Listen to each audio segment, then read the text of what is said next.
Nah, bicara terkait Cina, kereta dari China ini di IKN justru dikembalikan oleh pemerintah kita. Wah, menarik sekali ya, karena setelah menyelesaikan uji coba di kawasan inti pusat pemerintahan atau KIPP Ibu Kota Nusantara atau IKN, kereta tanpa rel atau Autonomous Rail Transit atau yang dikenal juga dengan ART pabrikan CRRC Sifang akhirnya dikembalikan ke China.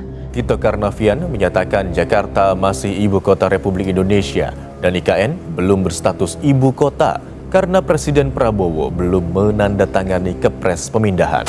Tito mengaku belum tahu kapan kepres IKN akan ditandatangani Prabowo. Presiden ke-7 Republik Indonesia Joko Widodo menanggapi kebijakan Menteri Keuangan Sri Mulyani menahan anggaran infrastruktur untuk dialihkan anggaran ketahanan pangan, air, dan energi atas perintah Presiden Prabowo. Motong soal anggaran infrastruktur, IKN masih banyak bakal lanjut ke IKN, Pak, melihat IKN.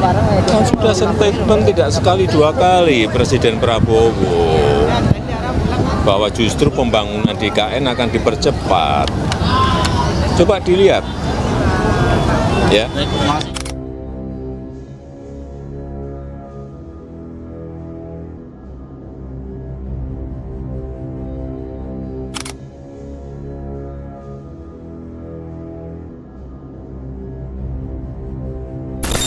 Kereta tanpa rel di IKN dibalikin ke Cina.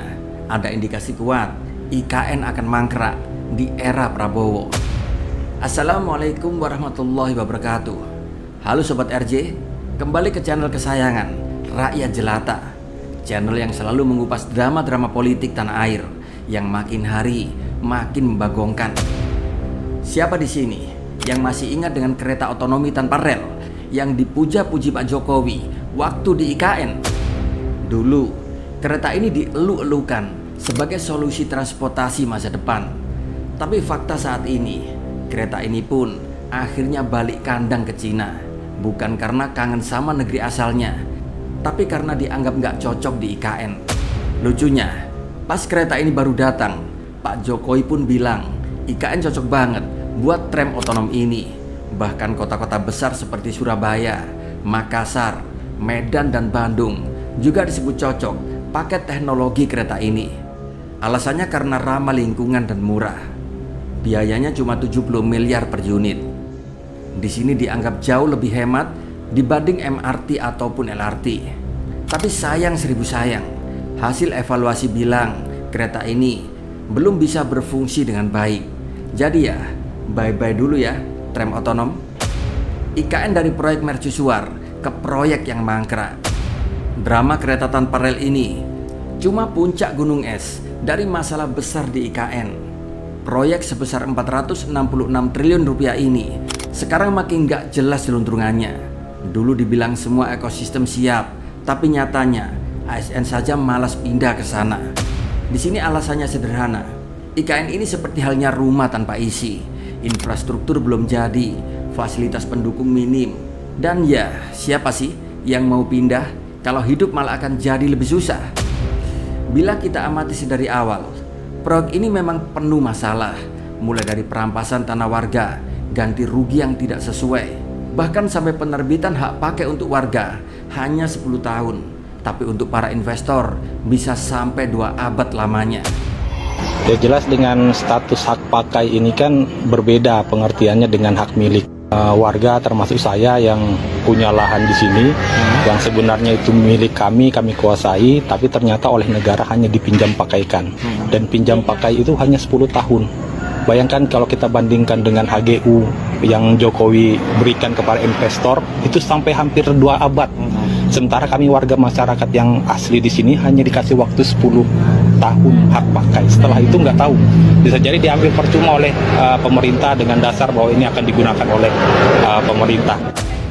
Di sini benar-benar sebuah penjajahan di zaman kolonial. Bahkan di zaman kolonial saja cuma diberi izin 75 tahun. Sedari awal, proyek ini memang terkesan sangat begitu gerusa-gerusu, alias asal cepat tanpa perencanaan yang matang. Bisa dibilang, proyek ini adalah salah satu warisan Jokowi yang gak beres. Dan sekarang, di bawah Presiden Prabowo, proyek ini malah makin suram. Anggaran infrastruktur ditahan, katanya karena harus konsolidasi dengan kabinet yang baru. Padahal tanpa dana, gimana mau bangun coba?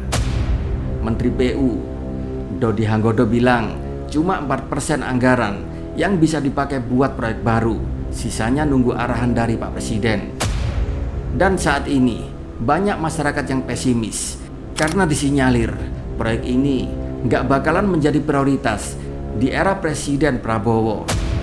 Fokusnya Prabowo saat ini lebih ke makan siang gratis, bahkan sampai minta sumbangan ke Cina, yaitu demi terwujudnya program ini. Jadi kalau sobat semua berharap IKN bakal menjadi ibu kota baru dalam waktu dekat, mending jangan terlalu optimis deh. Bahkan bisa-bisa proyek ini akan mangkrak ke depannya. Sobat RJ semuanya, proyek sebesar IKN ini seharusnya menjadi kebanggaan bangsa Indonesia bila hal ini dikonsep dengan hati-hati dan tidak sembrono seperti yang dilakukan oleh Jokowi. Dan realitanya, ini lebih mirip sinetron cinta yang dipaksakan. Semuanya tampak mewah di awal, tapi tanpa persiapan yang matang. Jadinya pun cuma mimpi kosong, dan bisa jadi ke depan jauh lebih viral daripada Hambalang. Dari sini kita bisa belajar ya, memang mimpi besar itu penting. Tapi kalau gerusa-gerusu tanpa pemikiran yang dalam dan realistis, yang penting asal cepat, yang ada pasti cuma buang-buang uang rakyat. Dan sekarang, siapa yang nanggung beban? Ya, tentu kita-kita juga. Susah-susah bayar pajak, uangnya malah dihambur-hamburkan demi proyek yang tanpa pemikiran yang matang. Di sini sangat begitu terlihat, Jokowi cuma mikirin warisan politik atau pencitraan semata, yang akhirnya proyek besar ini menjadi bahan tertawaan dunia. Proyek besar peninggalan Jokowi ini adalah proyek yang sulit buat Prabowo, apalagi proyek ini dipaksakan berdiri di tengah Indonesia mengalami defisit APBN serta goncangan ekonomi. Di sini seolah Jokowi mewariskan proyek IKN yang penuh masalah ke Prabowo. Dan sekarang ini Presiden Prabowo telah memutuskan untuk mengesampingkan proyek IKN ini. Beliau lebih fokus ke program-program yang lain, seperti program makan siang dan susu gratis. Bagaimana pendapat kalian mengenai mangkraknya proyek IKN ini? Tulis ya jawaban kalian di kolom komentar. Salam rakyat jelata. Wassalamualaikum warahmatullahi wabarakatuh.